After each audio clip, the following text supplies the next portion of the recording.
नमस्ते साथी सब गिलका बेजी है ना कभी कभार धान देखे ले है कि तो बहुते गोरा अहाँ सब कमेंट कर ले कौन धान है तो हमो ना मालूम है तो घरे कुछ है ना पता कैली तो कहल कि ई धान है तो और आदमी है ना कमेंट भी कैले रहली धान के नाम तो अब देखबी छी एक ठाव ई देखियो अब है ना पूरे में बाली लागल हव कभी धान ई एगो खेत और एगो अगाई वाला खेत में भी एम कभी धान लागल हव और ई खेत में भी कभी धान लागल हव और ये खेत हव टेंगा चौरी में और बिस्विटी चौरी में और बैरगिया चौरी में।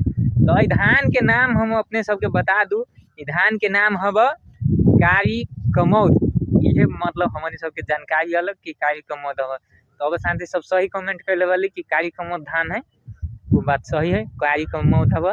जरा सबके न मालूम हो तो बुझ जाओ कि धान के नाम कारी कमौद हव। इहो बासमती जिखा हो स्वादिष्ट एक चावल के खाना बनिए यानी कि भात बनिए।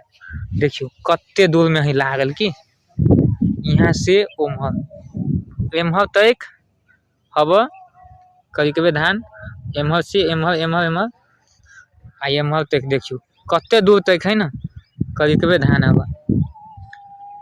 और ये धान सब है ना पछता हो तैके लेल है ना कम आदमी सब करिए कोनो आदमी सब मात्रे करिए।